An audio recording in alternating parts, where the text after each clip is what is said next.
The Great Christmas Crime.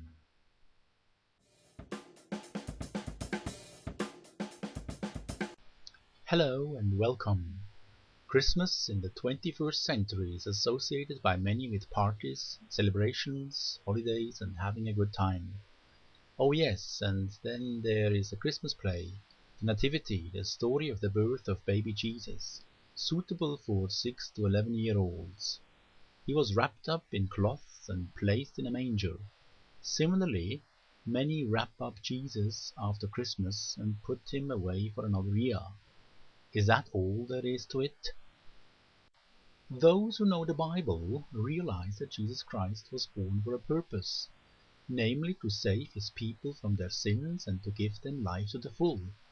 He did not come to be part of our life only at certain times, but to be our life, since everything was created by him and for him.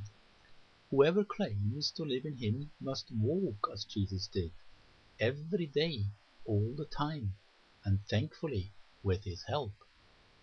Now, many people do not want to hold on to these truths, and thereby commit a colossal crime. They are robbing Christmas of the real Jesus. This produces a fragmented, distorted, and decadent view of Christmas. To put it in another way, those who exclude Christ are left with no real Christmas. However, for those who give Jesus their whole life, every day of the year turns into Christmas. Was Christmas Christ's idea? The actual date of Jesus' birth is not known for certain. The New Testament does not contain a command or a prohibition to celebrate it. Latest scholarship has convincingly proven that there is no pagan connection to either the Christmas dates or to its various additions. As long as Christian principles are not violated, it can therefore be celebrated with enjoyment, according to the advice found in Romans chapter 14, verse 5. There we read, "One man considers one day more sacred than another. Another man considers every day alike. Each one should be fully convinced in his own mind."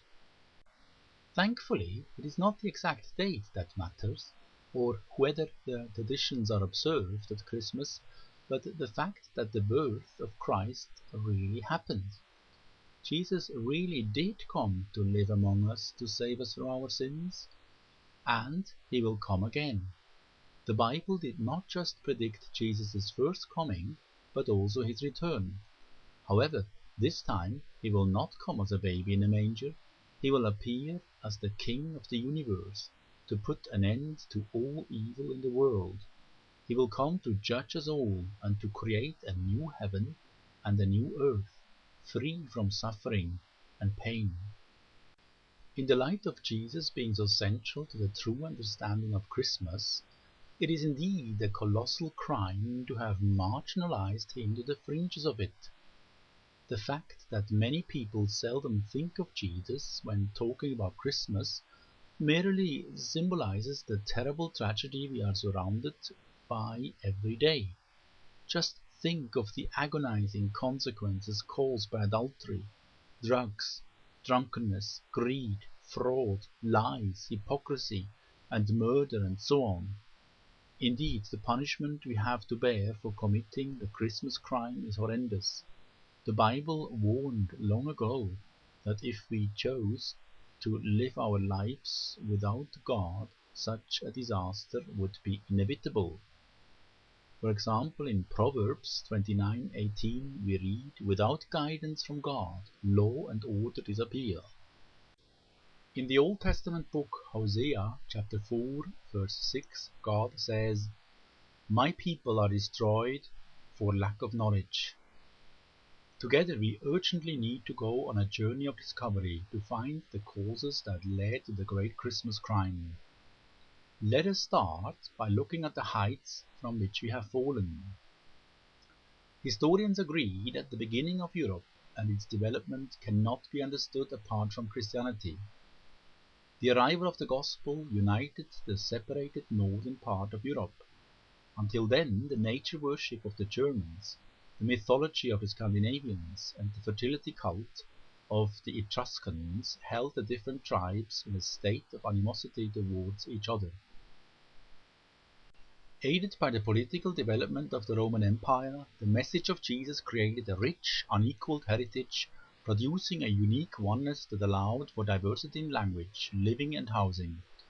But how do we explain the coalition between church and state for selfish gains? The Crusades, religious wars, slavery, colonialism, and the two world wars? The answer lies in the fact that only secondary Christian values such as brotherhood and liberty, justice and equality were accepted by the nations of Europe. The cross of Christ and its personal application was sadly rejected by many. Having set the stage, let us now look at Europe's common Christian heritage, which is slowly taken away without people even realizing it. Reverend Wim Ridkirk describes the 7 pillars on which European civilization is built as follows. A. The linear concept of time in history. The first thing that distinguishes a pagan culture from a Christian culture is the difference in awareness of time. A real pagan lifestyle is always cyclical, whereas the biblical view of history is always linear. There is much more that could be said, but the problem is we haven't got a lot of room on this YouTube video. Therefore, if you would like details, please have a look at www.abc.org/freeze2html. There you can download the free booklet with all the details. The importance of man's calling. Out of this basic awareness of time flows a different view on our calling, the calling of man. This awareness of being called not to escape the world, neither to adapt to the world, but to change it, is what made Europe great. Every real European, whether Christian or not, is at work to shape the environment. Every real European is at work to realize something of a dream inside the outside world, the surrounding world.